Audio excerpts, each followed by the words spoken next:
ফিরে এলাম বিরতির পর। যে প্রসঙ্গে আমরা ছিলাম, আয়ুষ গ্রামের জনসভা থেকে আজকে মমতা বন্দ্যোপাধ্যায় নির্বাচনী প্রচারে তার বক্তব্য স্পষ্ট করলেন।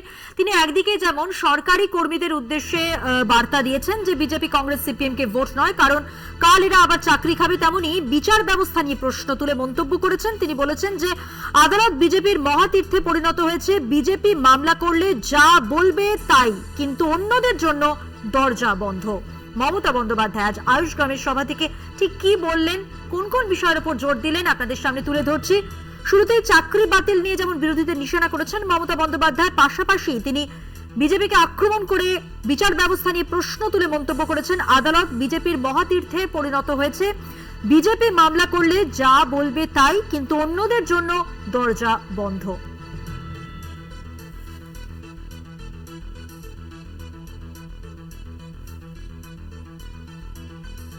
জোড়া সভা আজ মমতা বন্দ্যোপাধ্যায়ের প্রথম সভা আয়ুষ গ্রামে। সেখানে যখন তিনি যান জনসভা থেকে, তার বক্তব্য তিনি স্পষ্ট করেন। চাকরি বাতিল নিয়ে বিরোধীদের যেমন নিশানা করলেন, পাশাপাশি বিচার ব্যবস্থা নিয়েও প্রশ্ন তুললেন মমতা বন্দ্যোপাধ্যায়। আরো জানবো, আরো কথা বলবো। আমাদের সঙ্গে টেলিফোন লাইনে রয়েছেন বিশেষ প্রতিনিধি দেবজ্যোতি ঘোষ। দেবজ্যোতি, দেখো, তৃণমূল নেত্রী মমতা বন্দ্যোপাধ্যায় বিচার ব্যবস্থাকে তীব্র ভাষায় আক্রমণ করেছেন এবং তিনি বলেছেন আদালত বিজেপির মহাতীর্থ কেন্দ্র হয়ে উঠেছে, অন্যদের জন্য যেখানে দরজা বন্ধ সেখানে বিজেপি মামলা করলে যা বলবে তাই হবে।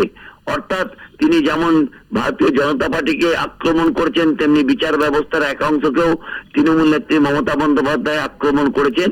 কারণ যেভাবে 2016 যে প্যানেল পুরোপুরি বাতিল করা হয়েছে, প্রায় 27,000 স্কুল শিক্ষক এই মুহূর্তে চাকরিহারা, তাদের পাশে দাঁড়িয়ে তৃণমূল নেত্রী মমতা বন্দ্যোপাধ্যায় বলেছিলেন যে প্রয়োজনে আমি জেলে যেতে রাজি, কিন্তু যেভাবে আদালতের একাংশ চলছে তা নিয়ে তীব্র ভর্ৎসনা করেছিলেন তৃণমূল নেত্রী। এবং সেই মতোই তিনি আজকে বলেছেন যে বিজেপির কাছে আদালত একেবারে মহাতীর্থে পরিণত হয়েছে, যা মামলা তারা করছেন তার রায় তারা পেয়ে যাচ্ছেন বলে তৃণমূল নেত্রী বিচার ব্যবস্থাকে তীব্র ভাষায় আক্রমণ করেন। এবং তার সঙ্গে তিনি বলেছেন যে আদালত বিজেপির কাছে মহাতীর্থ কেন্দ্র হয়ে উঠেছে এবং অন্য রাজনৈতিক দল সেখানে গেলে তাদের ফিরে আসতে হচ্ছে, বিজেপি মামলা করলে যা বলবে তাই হবে। অর্থাৎ শুভেন্দু অধিকারী যেখানে নির্বাচন দুদিন আগেই বলেছিলেন যে সপ্তাহের প্রথমে একটা বড় বিস্ফোরণ হবে, তা নিয়েও কিন্তু তৃণমূল নেত্রী মমতা বন্দ্যোপাধ্যায় বলেছেন আদালতের রায়ের আগেই বিরোধী দলনেতা কিভাবে এই বিস্ফোরণের কথা বললেন, তাহলে কি তাদের সঙ্গে আদালতের একাংশের যোগাযোগ রয়েছে বলে তীব্র ভাষায় আক্রমণ করছেন তৃণমূল নেত্রী মমতা বন্দ্যোপাধ্যায়। ধন্যবাদ দেবজ্যোতি। কথা বললাম বিশেষ প্রতিনিধি দেবজ্যোতি ঘোষের সঙ্গে।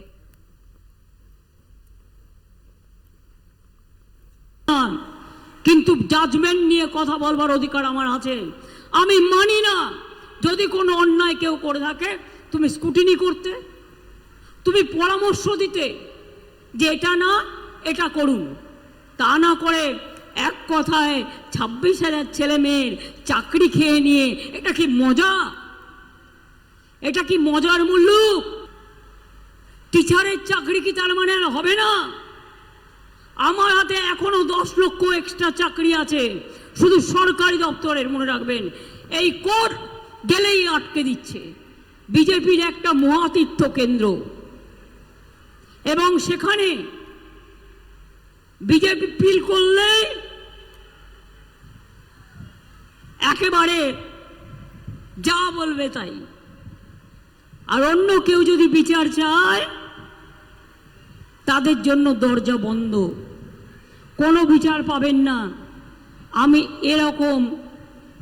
এরকম কলকাতায় এই যাদের দুর্দশা আজকে বিজেপির কথায়, যারা মানুষের চাকরি খেয়ে নিচ্ছে, ডাকাতদের বেল দিয়ে দিচ্ছে, মাফিয়াদের বেল দিয়ে দিচ্ছে, আর সবচেয়ে বড় গদ্দার যে গদ্দারি করেছে তার বিরুদ্ধে মার্ডার কেস থাকা সত্ত্বেও তাকে বলছে তাকে অ্যারেস্ট করা যাবে না। এটা কি আইন?